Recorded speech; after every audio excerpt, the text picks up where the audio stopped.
Hello everyone and welcome to physical education India. जो students LNIP में इस बार apply कर रहे हैं उनके लिए बहुत ही इंपॉर्टेंट वीडियो ये होने वाला है। NTA ने अपनी तरफ से जो भी इंपॉर्टेंट इंस्ट्रक्शंस स्टूडेंट्स तक पहुंचाने की कोशिश करी है, उन्होंने जो भी अपने वेबसाइट पे डाला है, मैं आपको बहुत ही सिंपल तरीके से जो भी इंपॉर्टेंट चीज़ें वो सारी इस वीडियो में बताने वाला हूँ।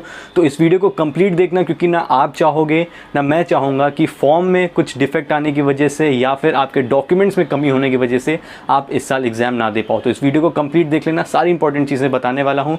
तो इस वीडियो में हम लोग जो टॉपिक्स कवर करने वाले हैं वो सबसे पहले होगा कि कंप्यूटर बेस्ड एग्जामिनेशंस जो आप देने जा रहे हो ऑनलाइन, उसका क्या प्रोसीजर है, किस तरीके से क्वेश्चंस आएंगे, क्या ज़रूरी चीज़ें आपको ध्यान में रखनी है। साथ में ही रिटन एग्जाम के लिए जब आप जाने वाले हो 14 अगस्त को, तो आपको सेंटर्स पे कौन से डॉक्यूमेंट्स लेके जाने हैं, आपका सेंटर कहाँ पे होने वाला है, आपका एडमिट कार्ड कब आने वाला है, जो हमारे जो क्वेश्चंस आएंगे जनरल नॉलेज, जनरल अवेयरनेस और रीजनिंग के, वो कितने मार्क्स से कितने क्वेश्चंस आने वाले हैं, ये सारी चीज़ें NTA ने अपनी तरफ से दे दी हैं। तो वो मैं आपसे इस वीडियो में बताने वाला हूँ। तो इस वीडियो को कंप्लीट देखना। इंस्ट्रक्शंस के पार्ट पे आने से पहले बता दूँ कि जो लोग LNIP की तैयारी कर रहे हैं, नीचे डिस्क्रिप्शन में आपको हमारे सारे सेशंस के लिंक मिल जाएंगे। तो जाके सेशंस को अटेंड कर लेना, टेलीग्राम ज्वाइन कर लेना, वहाँ पर नोट्स और मॉक टेस्ट के लिंक मिल जाएंगे। तो आपकी प्रिपरेशन बहुत अच्छी हो जाएगी। चलो अब शुरू करते हैं अपना असली पार्ट। तो गाइस अब हम आ गए हैं NTA की तरफ से इन्फॉर्मेशन बुलेटिन में, जो कि उन्होंने LNIP के लिए खास करके निकाला है। फटाफट इसमें जो इन्फॉर्मेशन है उनको हम देख लेते हैं। तो सबसे पहले यहाँ पे जो आपको इन्फॉर्मेशन देखनी है वो है कि करेक्शन विंडो 1 से 3 अगस्त तक के बीच में खुली है। जो ज़रूरी चीज़ें आपको करेक्ट करनी है फॉर्म फिल करने के टाइम, मैं आपको फिर से अभी बता दूंगा जब उस सेक्शन पे हम लोग आएंगे। उसके पहले हम लोग देख लेते हैं 9 तारीख को आपके एडमिट कार्ड्स आने वाले हैं। तो ये जो डेट 12 अगस्त की थी, अब ये 9 अगस्त की हो गई है, यानी कि आपको 9 अगस्त को ही पता चल जाएगा कि आपका सेंटर क्या है। मोड ऑफ एग्जाम आपको पता है कंप्यूटर बेस्ड होने वाला है। 60 मिनट्स आपको टाइम मिलने वाला है यहाँ पे, यानी कि MPED BPED जितने भी कोर्सेज हैं डिप्लोमा के, तो 60 मिनट आपको यहाँ पे टाइम मिलने वाला है। BPED वालों के लिए 40 क्वेश्चन जो आने वाले हैं उसमें आपको 60 मिनट यहाँ पे दिए जाएंगे। टाइमिंग ऑफ एग्जामिनेशन यहाँ पे नहीं है, बट मैं आपको बता दूं कि 9 बजे से लेकर 10 बजे के बीच में आपका टाइमिंग 1 घंटे की यहाँ पे दी हुई है। एग्जाम सेंटर आपको एडमिट कार्ड पे मिलेगा। तो जो लोग बहुत कंफ्यूज थे कि उनका एडमिट कार्ड 12 तारीख को आ रहा है, वो कैसे इतनी जल्दी मूव करेंगे अगर उनका सेंटर होम टाउन से अलग हो गया, तो अब आपको 9 तारीख को ही पता चलने वाला है कि आपका सेंटर कहाँ पे है। तो आप उस हिसाब से मूव कर सकते हो उस पर्टिकुलर सिटी में। हालांकि मैं बता दूं NTA ने नीचे ये भी मेंशन किया है कि वो पूरी कोशिश करने वाले हैं कि आपका सेंटर आपके होम टाउन में ही पड़े। एग्जाम सेंटर आपका एडमिट कार्ड पे आने वाला है। डेट ऑफ एग्जामिनेशन आपको पता है। डिस्प्ले ऑफ रिकॉर्डेड रिस्पॉन्सेज, यानी कि आपने जो आंसर्स फीड किए हैं अपने रिटन टेस्ट में, प्रोविजनल आंसर की जो भी आंसर किए हैं, ये सारी चीजें आपको वेबसाइट पे ही सारी मिलने वाली हैं। तो यहाँ पे अगर आप ये सोच रहे थे या फिर जो लास्ट ईयर की तरह कि आप एग्जाम्स दोगे और तुरंत आपको आपके मार्क्स पता चल जाएंगे, तो इस बार ऐसा नहीं होने वाला है। थोड़े टाइम बाद आपको वेबसाइट पे ही सारी इन्फॉर्मेशन मिल जाएगी। Declaration of result on NTA website, यानी कि ओवरऑल जो रिजल्ट्स होंगे वो भी आपको वेबसाइट पे ही मिलेगी। चलिए अब आगे की कुछ जरूरी इन्फॉर्मेशन देख लेते हैं। एक ज़रूरी इन्फॉर्मेशन और जो मैंने अपने लास्ट लाइव सेशन में भी दी थी जब हम लोग अपनी तैयारी कर रहे थे BPED के लिए, तो वहाँ पे मैं आपको फिर से एक चीज़ समझा देता हूँ कि अगर आपके जो मार्क्स हैं अगर वो टाई होते हैं तो किस बेस पे आपको एंट्री मिलने वाली है कॉलेज के अंदर। तो अगर आपके आउट ऑफ 100 आपके जो मार्क्स हैं वो टाई होते हैं, तो जो सबसे पहला स्टेप है वो देखा जाएगा, the higher rank will be assign to the candidate who had obtained higher marks in computer based conducted NTA। यानी कि आपके जो मार्क्स अगर ज़्यादा हैं तो स्टेप 1 तो यही हो गया कि आप ऊपर हो जाओगे। अगर स्टेप 1 में आपके मार्क्स सेम होते हैं तो फिर स्टेप 2 देखा जाएगा, यानी कि if the tie is not broken after the first step, then higher rank will be given to the candidates who had secured higher marks in 10th grade। यानी कि आपके 10th में अगर दो बच्चों का टाई होता है मार्क्स को लेके, तो जिसके 10th में ज्यादा मार्क्स होंगे उसको प्रिविलेज दी जाएगी, उसको प्रेफरेंस दी जाएगी और वो ऊपर हो जाएगा। स्टेप 3, यानी कि अगर आपके 10th के मार्क्स भी सेम है तो फिर जो भी स्टूडेंट सीनियर इन एज, यानी कि एज में बड़ा होगा, उसको वहां पे एंट्री मिल जाएगी। If the tie is not broken after the second step, यानी कि 10th के बाद मार्क्स के, a candidate senior in age age पर date of birth shall be ranked higher in the merit list. यानी कि अगर एज जिस कैंडिडेट की बड़ी रहेगी उन दोनों में, उसको ऊपर कर दिया जाएगा। ऐसे ही PGDSC और ऐसे ही MPED के लिए भी यहाँ पे रूल्स मिले हैं। मैं इसका लिंक नीचे दे दूंगा, आप एक बार उसको जरूर पढ़ लीजिएगा, बाकी सारी इन्फॉर्मेशन भी जरूर पढ़ लीजिएगा। चलिए बढ़ते हैं आगे।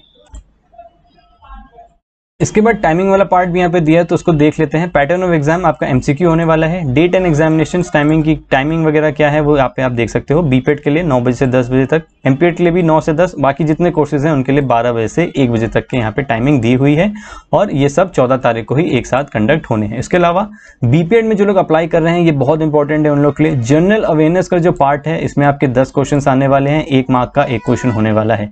तो जो परसेंटेज के हिसाब से अभी तक हम सोच रहे थे कि लास्ट ईयर के हिसाब से क्वेश्चन आएंगे, बट वो यहाँ पे NTA ने डायरेक्टली आपको बता दिए हैं कि जनरल अवेयरनेस 10, जनरल नॉलेज 20 और रीजनिंग 10। तो 40 क्वेश्चन 40 मार्क्स के आपके बन रहे हैं। नो नेगेटिव मार्किंग, यानी कि नेगेटिव मार्किंग आपके गलत आंसर पे नहीं होने वाली है। तो इन तीनों टॉपिक्स के सेशंस यूट्यूब पे आपको हमारे मिल जाएंगे, चल भी रहे हैं, तो आप हमारे साथ जुड़े रहिए सो दैट आपकी तैयारी बढ़िया से हो। बाकी जितने भी कोर्सेज हैं, एमपीएड हो गया, पोस्ट ग्रेजुएट के जितने कोर्सेज हैं वो सारी डिटेल्स भी यहाँ पे दी हुई हैं, वो भी आप यहाँ पे आके पढ़ सकते हो। बहुत इंपॉर्टेंट इंस्ट्रक्शन है उन लोगों के लिए जिन लोगों ने अपने फॉर्म के टाइम में मीडियम ऑफ क्वेश्चन पेपर, एक ऑप्शन आपको मिला होगा मीडियम ऑफ क्वेश्चन पेपर, जहां पे आपको टिक करना था या फिर सेलेक्ट करना था उस लैंग्वेज को जिसमें आपको एग्जाम देना था, जो कि इंग्लिश और हिंदी है। तो यहाँ पे साफ लिखा है candidate will be required to opt for any one of the language English or Hindi while applying the options once exercised can not be changed. यानी कि आपने इंग्लिश और हिंदी में से कोई एक ऑप्शन चूज किया होगा, तो यहाँ पे जितनी इंफॉर्मेशन उन्होंने दी है इसके हिसाब से आपने जो लैंग्वेज भरी है उसी लैंग्वेज में आपको क्वेश्चंस मिलने वाले हैं और उसी लैंग्वेज में आपको आंसर भी करना होगा। तो करेक्शन विंडो का टाइम अभी भी खुला हुआ है, कल तक का आपके पास 3 अगस्त तक का टाइम है। तो फटाफट इस वीडियो को कंप्लीट देख लो, जितनी चीजें मैं आपको बता रहा हूं, उसके बाद एक साथ जाके करेक्शन कर लेना। अगर आपको हिंदी में पेपर चाहिए और आपने इंग्लिश कर दिया है तो उसको हिंदी कर देना, और अगर आपको इंग्लिश में पेपर चाहिए आपने हिंदी कर दिया है तो वहां पे इंग्लिश सेलेक्ट करके उसको दोबारा सबमिट कर देना, क्योंकि 3 तारीख के बाद आपने जिस भी लैंग्वेज में को सेलेक्ट कर लिया होगा उसी में आपको आपका पेपर मिलने वाला है। चलिए बढ़ते हैं कुछ और जरूरी इन्फॉर्मेशन पे, बने रहना हमारे साथ सो दैट आपको कोई भी इन्फॉर्मेशन मिस ना हो।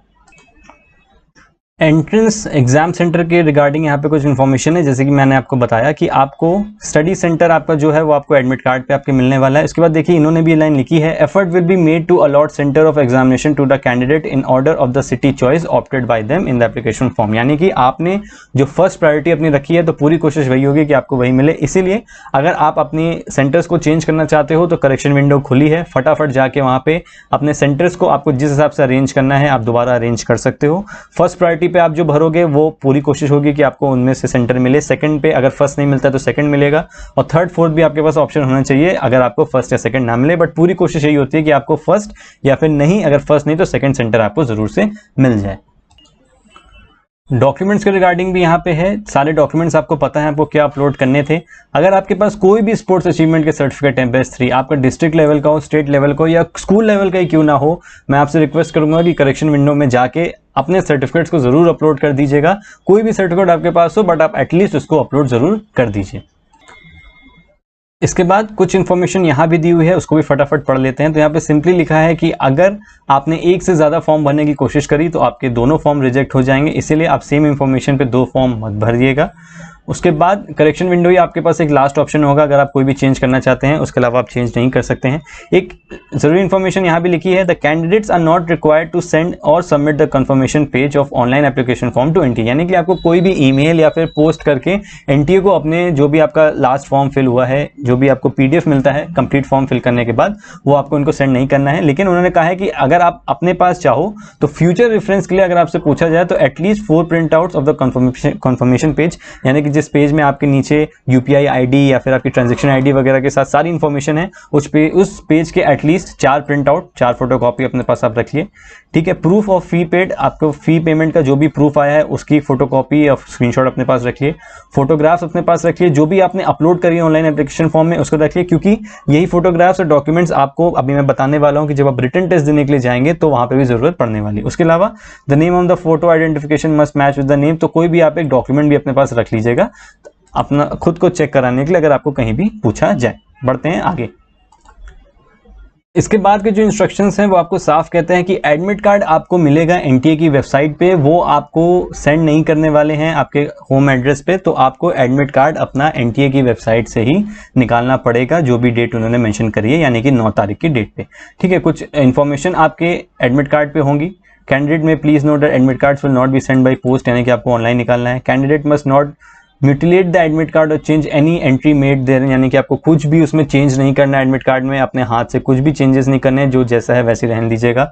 एडमिट कार्ड्स को अच्छी कंडीशन में रखना है। तो ये सारी नॉर्मल सी चीजें हैं जो एडमिट कार्ड के पीछे लिखी रहेंगी, वो आप यहाँ भी पढ़ सकते हैं। उसके बाद जो इंपॉर्टेंट चीज आती है, जो आपके सेंटर है वो, उसके लिए आपको इन्फॉर्मेशन दी गई है कि सेंटर पे आप लोग टाइम से थोड़ा पहले पहुंचने की कोशिश कीजिए। तो मैं आपको एडवाइस करूंगा, अगर 9 बजे का टाइम है तो आप लोग एटलीस्ट 8:25 या 8:30 तक सेंटर पहुंच जाइए। लोकेशन 1 दिन 2 दिन पहले ही चेक कर लीजिएगा जाके, सो दैट उस दिन आप ढूंढने ना लगें कि आपका सेंटर कहाँ पे है। तो आधे घंटे पहले आप सेंटर पे पहुंच जाइए, सो दैट आप अपनी सीट्स पता कर लीजिए। जैसे ही एग्जामिनेशन हॉल खुलेगा आपको सीट एक अलॉट होगी, आप अपनी सीट पे बैठ जाइए। साथ ही साथ आपको वो लोग कुछ जनरल इंस्ट्रक्शंस भी देंगे एग्जाम्स को कैसे आपको फिल करना है, कैसे आपको एंट्रीज करनी है, तो वो आपसे मिस ना हो इसीलिए भी आप लोग टाइम से पहुंच जाइएगा। बाकी कुछ चीज़ें इन्होंने जो लिखी हैं वो देख लेते हैं। अगर आप लेट होंगे तो आपको एंट्री अलाउड नहीं होगी, एनटीए इस चीज़ के लिए रिस्पॉन्सिबल नहीं होगा अगर आप लेट होते हो, ठीक है। Biometric information of all the candidate shall be captured, वो उनकी ड्यूटी है। आइडेंटिटी चेक होगी आप जैसे ही पहुंचोगे। रजिस्टर्ड कैंडिडेट्स जो होंगे सिर्फ उन्हीं को अलाउ होगा, फ्रेंड्स और रिलेटिव्स को अंदर जाना अलाउड नहीं होगा। Centre under any circumstances and will not be allowed to contact the candidate while the examination is going on, यानी कि अगर आप नहीं पहुंचते हो तो सेंटर की एक ड्यूटी नहीं है कि वो आपको कॉल करके बुलाने वाला है कि आपका एग्जाम मिस हो रहा है। तो आपको इन सारी चीज़ों का ध्यान रखना।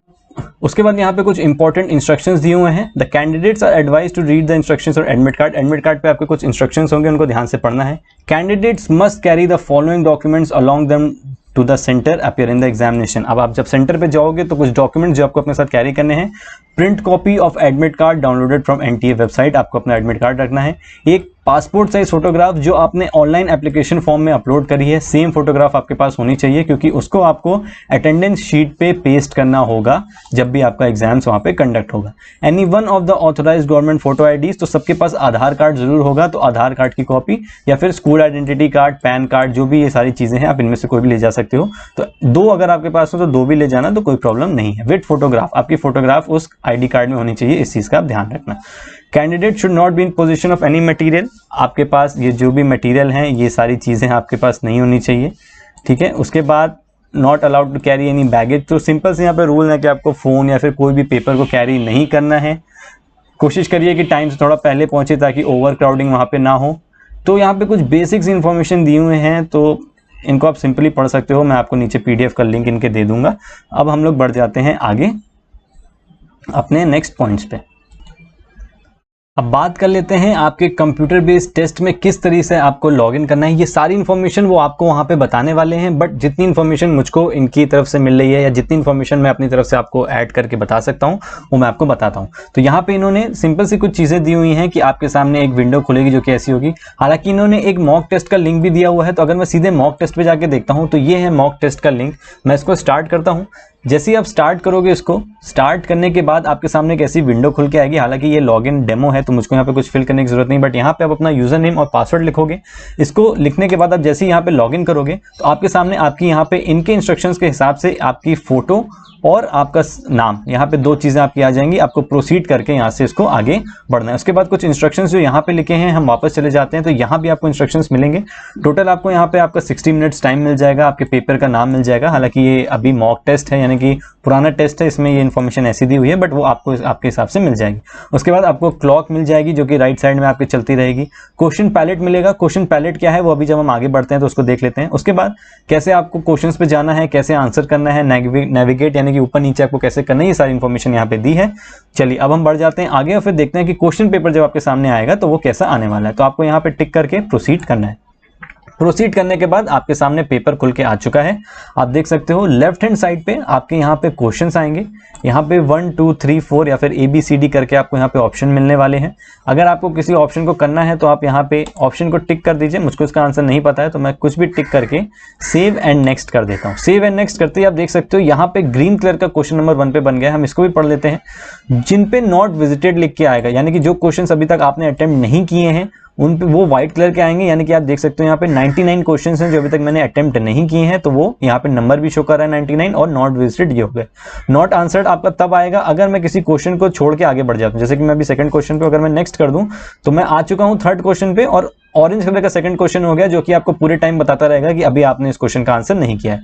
पहले क्वेश्चन का हम आंसर कर चुके थे इसलिए यहाँ पे ग्रीन कलर का आ गया है। मार्क्ड फॉर रिव्यू, ये आपकी हेल्प के लिए है कि अगर आप किसी क्वेश्चन में फंस रहे हो और अगर आपको डाउट है तो आप क्या कर सकते हो, आप mark for review and next कर दोगे तो ये आपको याद दिलाता रहेगा कि एक क्वेश्चन ऐसा है जिसको आपने रिव्यू के लिए छोड़ा है, यानी कि हो सकता है आपने उसको आंसर भी कर दिया हो या फिर ना भी किया हो तो आपने उसको छोड़ा है। तो आपको यहाँ पे इस चीज का ध्यान देना है कि आपने सारे क्वेश्चंस यानी कि यहाँ पे 40 होना चाहिए जब आप पेपर को सेव करने जाओ, और यहाँ पे 0 हो जाना चाहिए, और ये सब भी अगर 0 रहे तो बहुत अच्छी बात है। तो 40 क्वेश्चंस आपको यहाँ पे दिख जाएंगे।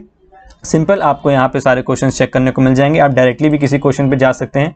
अगर आप सीधे 20 पे जाएंगे तो सारे क्वेश्चंस इस पे ऑरेंज लगता चला जाएगा, क्योंकि ये नॉट आंसर्ड है। और अगर आप आंसर कर दोगे किसी भी क्वेश्चन का, सेव एंड नेक्स्ट कर दोगे, तो ये ग्रीन कलर का हो जाएगा और ये बढ़ता जाएगा। ऐसी पेपर आपके सामने वहाँ पे आने वाला है। तो एनटीए के लिए आप किसी भी कॉलेज के लिए वेबसाइट दे दें, अगर एनटीए से आप एग्जाम दे रहे हो तो आपके सामने ऐसे ही पेपर आने वाला है। सबमिट कर दोगे तो आपका पेपर यहाँ से सबमिट हो जाएगा। यही सारी चीजें यहाँ पे दी हुई हैं, बाकी यही सारी इन्फॉर्मेशन वो भी आपको वहाँ पे दे देंगे, बट उसके लिए आपको टाइमली वहाँ पे पहुंचना पड़ेगा, सो दैट आपसे कोई भी इन्फॉर्मेशन मिस ना हो। बाकी आपको कोई भी टेंशन लेने की जरूरत नहीं है, बहुत सिंपल। बहुत से लोग वहाँ पे ऐसे होंगे जिन्होंने बहुत कम या फिर कभी भी एग्जाम्स नहीं दिए होंगे ऑनलाइन, तो आपको सारी चीजें समझाने के बाद ही वहाँ पे एग्जाम में बैठाया जाएगा।